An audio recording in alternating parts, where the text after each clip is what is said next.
Hello and welcome back to another episode of Rapidly Aging Tech.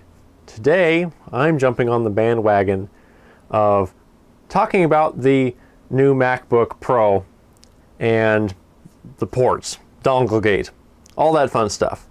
Unfortunately, I'm not made out of money, so I don't own a MacBook Pro, though I guess you could argue that it's not unfortunate because, well, it's a lot of money to spend on something that has some definite drawbacks.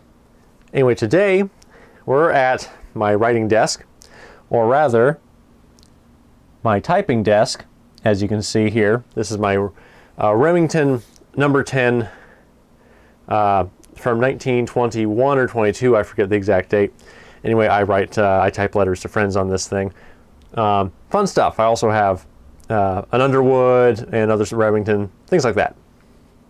Anyway, for computer-wise, I'm going to be talking about the old Powerbook G4 high-res and doing a little bit of comparison of ports and backwards compatibility and that sort of thing.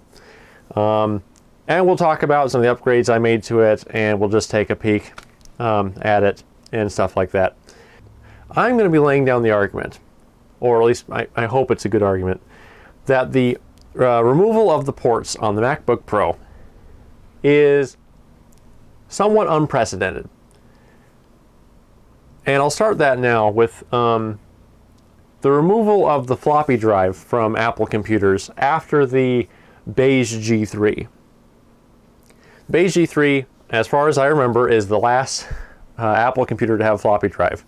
And I believe that was in 1996, 7, 8, something like that. And back then I think they got a little bit of flack.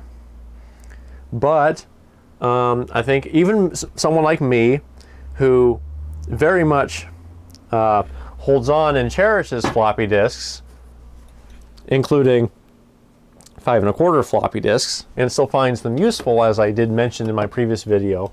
They have enough capacity for certain tasks still. They're not completely useless. Their purpose in the computing world had significantly diminished by then. Programs were getting bigger, have gotten bigger to the point where even now, I mean, CDs usually aren't what carry a program, especially games. It's usually DVDs. Their move might have been premature, and if I was an Apple user then, I would have been unhappy that I would have had anything that had a floppy disk, which you can bet I would have been holding on to, would have been gone. This is different because the floppy disk had reached obsolescence. It couldn't really go any farther and was replaced by something many times better. CDs do store a ton more data. They tend to be a little faster as far as data access, as far as I can remember. I haven't done a comparison between the two. But the changing of the ports is different because USB Type-C, while it has some advantages over USB Type-A, it's not a leaps and bounds difference that means that A isn't useful anymore. Along with that, moving from floppy to CD was a change of one type of media. Moving from the standard USB to Type-C is, you're not just switching one thing. It's not that we've lost a keyboard connector, now we're moving to a different keyboard connector. It's keyboards, it's mice, it's jump drives, it's printers. Everything is using USB Type-A.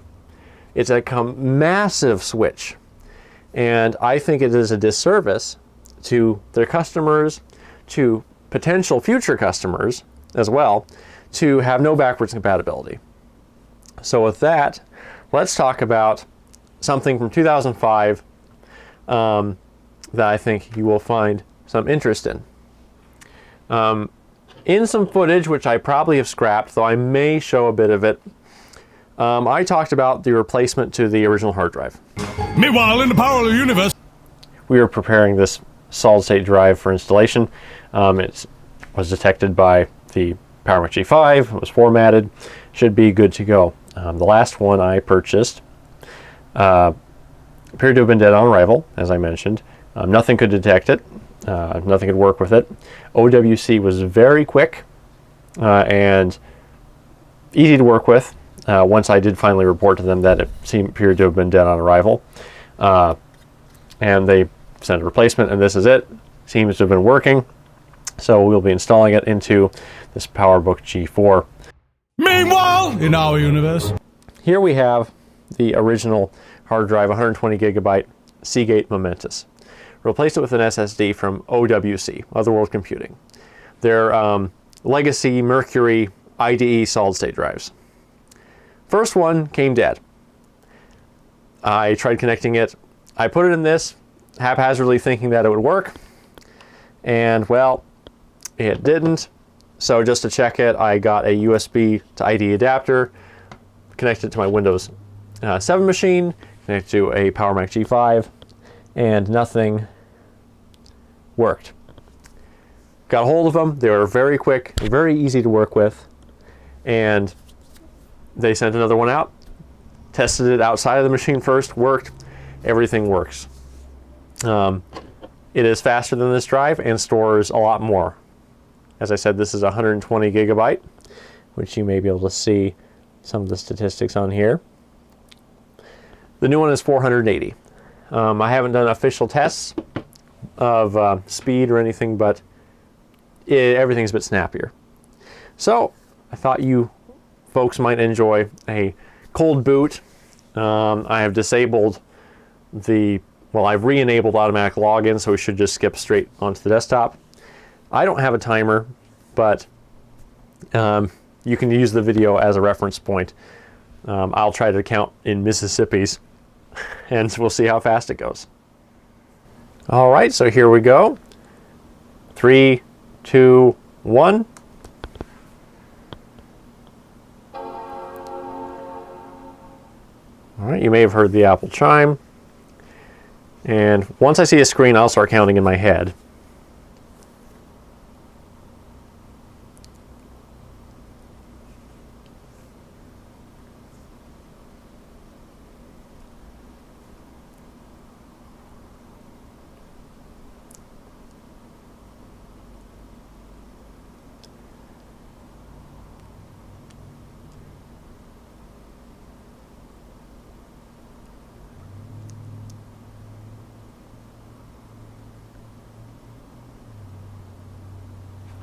All right, I think I got about 27 seconds in my head,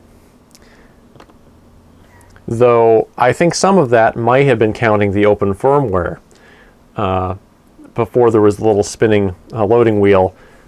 I don't know how much of that is the Mac's version of the BIOS and how much of that is the operating system. But hey, there we go. We are in a Powerbook, excuse me, hope I didn't say Power Mac a bunch, Powerbook G4, 1.67 gigahertz. This is the 17-inch model, so this was top of the line. It's also the high-res model. It has the nicest screen that the Powerbook G4s had. It also has a keyboard that I think is pretty solid for a laptop. Most modern laptops seem to have these weird, the chiclet keys, which don't seem very good in my mind. This does not. It has real keys. Oh, and you probably see there, I think Spacebar brought that up. I named it C as well. You might notice that even though this channel appears to be a Mac channel at the moment, I'm very much an old Windows guy. And so I try to make anything I use similar to Windows. But yeah, this is the high-res model. Let me show you the resolution it runs at. I'll go into displays. Oh, looks like I hit something. So this is not the resolution it runs at. It does not run at 1152 by 720. The high-res runs at 1680 by 1050. Let's see if you can see that. 1680 by 1050. It has an ATI Radeon 9700 mobile graphics process, GPU. Some people have commented that it was very similar to the 9600, or more like a 9600 than 9700. Oh well, I'm not sure. Has dedicated GPU with dedicated VRAM, 128 megabytes. It should have potential for power, at least back in the day. It does have some severe weaknesses though. While it has the most refined G4 processor that Apple put in anything, it lacks a level 3 cache. The old desktops, the PowerMac G4s that went up to 1.42 gigahertz and had dual processors, had a level 3 cache of 2 megabytes, I believe. Some of the early PowerBook G4s did have a level 3 cache, but the late ones did not. Apple probably made this decision for battery life. That's my guess at least. But this laptop definitely struggles now with the modern web. Modern YouTube is almost unusable in browser. You have to either use QuickTime Enabler to open up a video stream in QuickTime, and even that, you're limited to about 480p. You go 720p in QuickTime from a network stream, and this thing chugs, it fights, it does not like it.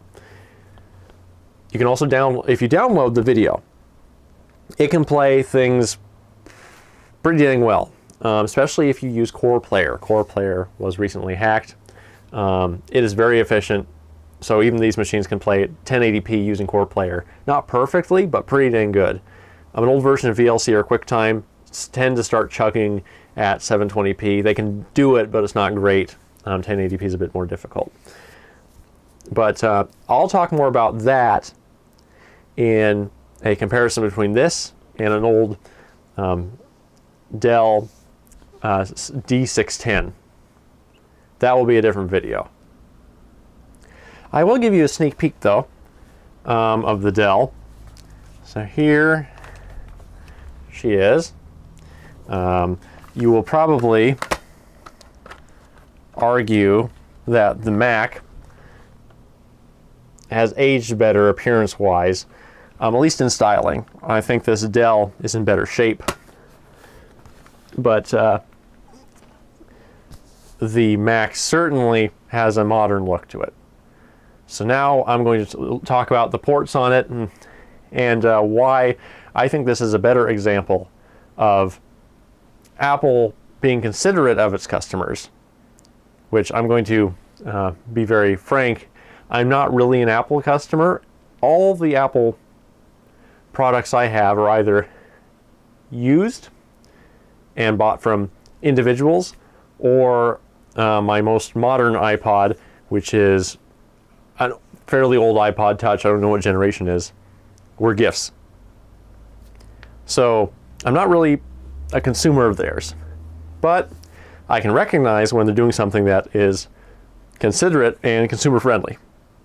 So on the left side here, we have the power adapter. Now this is right before MagSafe. MagSafe, I have not used a device that has it, but looking at the design, seems like a pretty smart idea.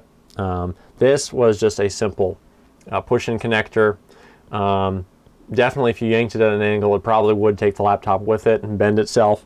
So no matter how nostalgic I am about old things, the MagSafe connector was probably a much smarter connector. And I'm sure there are different versions of it. All right, so here, and keep in mind this is a used laptop that was not in my possession for most of its life. So it is a bit grungy in places, and there's a few dents and dings. I probably would have kept better care of it. You may see the dust in this, but this is a 56K modem in 2005. Most people who really use the internet actively were, I think, already moving away from dial-up, but they left it in here just in case. Here we have a standard USB port, which is nice, and this is something I wish still existed, because I think there could be uses for it, especially with a modern solid-state technology. This is a PC card slot. Now you push out that button, and then you could push it in again to help eject whatever card you put in here. These were for Wi-Fi cards. For a while, I think they're doing that satellite Wi-Fi thing where you get a card from Sprint or Verizon, so you could have Wi-Fi on the go. You could also put, there are also adapters to use compact flash cards. I think there's SD card readers. Some of them have additional USB ports. Useful slot, not used anymore, probably because it takes up space. Imagine a solid state drive that you could just pop in to go, 128 gigabyte or something. I think this would have potential to be useful again, probably with a different interface, but they're gone now. And we have input and output of audio. On the other side, I'll say on the back, there's nothing, just like the modern Macs, just the ventilation system, which works fairly well. The whole bottom section here, if you see this kind of more rectangular section around here, this tends to get fairly hot when it's running at full bore, which for a laptop this old, that's a single core with a fairly weak processor, it is running full bore whenever you're doing pretty much anything. Then this side, I have another USB port, a FireWire 400 port, a FireWire 800 port. Then we have S-Video and DVI-I out. This is, I think, reminiscent of them with the modern ports today. A little bit. Not the S-Video, the DVI-I. And I say DVI-I because there's DVI-D, which carries no analog signals, so one of these adapters won't work on it. And then there's DVI-I, which has the extra 4 pins in the port, which make it so that an adapter will work. Now, most projectors that I've run into, and keep in mind these are in school districts where they buy something once, they keep using it forever, but I'm sure businesses are the same way. Projectors and whatnot use VGA. A lot of them do. There's a lot still out there that do. So this, moving to DVI, would be, as far as a business move, it would seem to be in the same realm as moving from USB-A to C. However, I think the solution is a lot more elegant, because an adapter like this, and this is a slightly bigger one, my other one is probably a little shorter, is not as irritating as a dongle, simply because you can leave this attached to the cable of the projector or the monitor, whatever you're using, and it's not much space, doesn't really get in the way, doesn't make much of a difference. It's not this awkward, gangly thing that you don't want to leave attached to the device or the laptop itself. So moving to DVI-I really just broadened the horizons rather than cutting people off, because these have consistently been pretty cheap. I mean, they're usually thrown in with a graphics card, at least the lower end ones where they think their consumers might still be using VGA. Yeah, not a bad move. S-Video I find a little surprising, though maybe that's because I haven't been in the industry for all these different things. S-Video, which I do use now, is great for connecting to a TV, an older TV especially.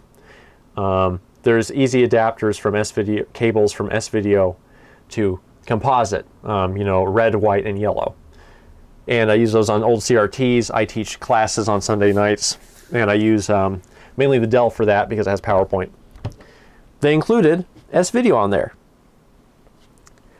And they included both FireWire 400 and 800, which is great.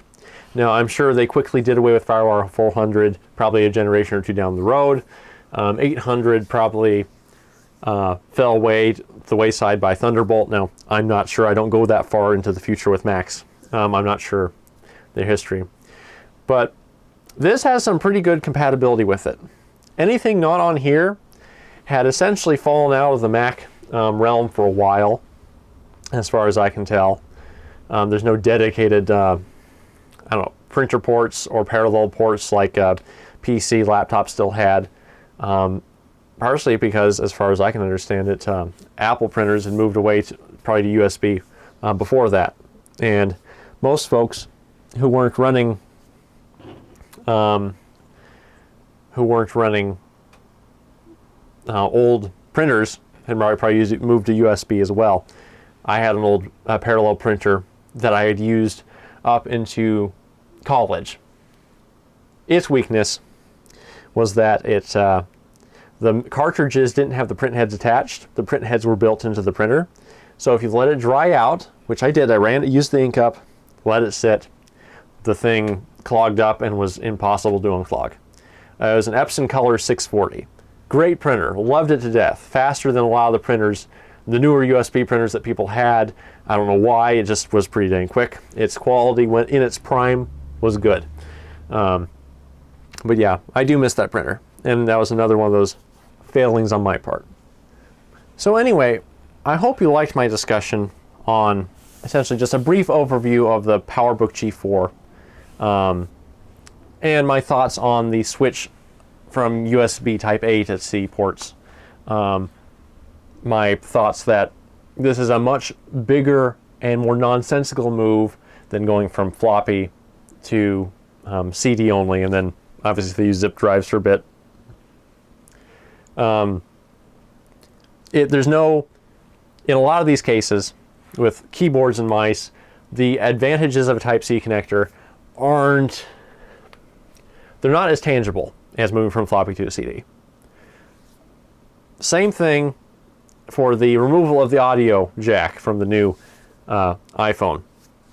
The standard analog audio jack does everything that the new one can, but here's the thing, everyone has devices that use the old connector. I don't see what the advantages are, really, in practice. And so trying to push the boundaries when they don't need to be pushed doesn't make any sense to me. Will USB-C, Type-C, take off? I'm sure eventually. But it doesn't have really a reason to on the PC side of things for actual computers. Laptops, maybe a little more, but for a desktop, it's so large. The I/O shields have so much room on them that a smaller connector doesn't matter. People don't unplug and plug back in their keyboards enough to warrant some fancy, more durable connector. This is my letter opener, by the way. Just trying to offer some visuals. So those are my thoughts.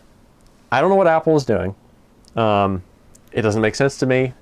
But then again, I'm a guy who puts in an adapter card into my current PC, which is certainly gaming rated, that has a serial and a parallel port on it, because I never know when I might need it. So I'm an odd duck. But those are my thoughts. I sincerely hope that Apple will try to go in another direction. Will come back from what they've done. And I hope that they can start thinking more about their consumers and making a product that will not only survive and be useful and powerful enough to last for years, but when you buy a new one, you don't have to throw out everything, all your old peripherals, because they no longer work without some bizarre concoction of connectors. The big one for me that makes no sense is the Ethernet port, which for some reason I didn't mention. The Ethernet port right there. Why would you get rid of a dedicated Ethernet port, just put USB-C in there, and say that's good? So you have to use some bizarre connector for it. It's an Ethernet port. At least leave that one. I don't think Ethernet's going anywhere. USB Type A may die off and be replaced with C. An Ethernet port, I don't think Ethernet cables are going away. So before I leave you, I'll show you, if you watched my last video, which hopefully I will link, You'll know I use something called Captain tape to correct the CD drive ZIF connector. Well, this is the stuff. This was, I think, $5. It's shiny, kind of an orangish tint to it. I'm also going to put in the description, if I remember, a link to iFixit's hard drive replacement instructions for this particular model. I would fumble too much. It's not worth watching me play around with the insides of one of these. But those instructions are good, and you can see how much of a bear it is to get into one of these things. It's mainly just, it's not so much hard as it is just a ton of screws. So if something doesn't work, like your hard drive is dead from the manufacturer, you have to tear it completely apart again. That Dell is much easier to get into, and I will certainly do a video on that talking about those things. But with that, I'm going to leave you be. Hopefully you've enjoyed this, and hopefully I've edited enough pictures and whatnot, because this video isn't as visual as my previous one. And if you have any recommendations for a topic you'd like me to try to talk about, if you have any suggestions as far as what I can do better, I would be happy to hear them. So until next time, this has been Rapidly Aging Tech, and I hope to see you around the channel. Like, subscribe, all those fun things. I'll talk to you later. Bye.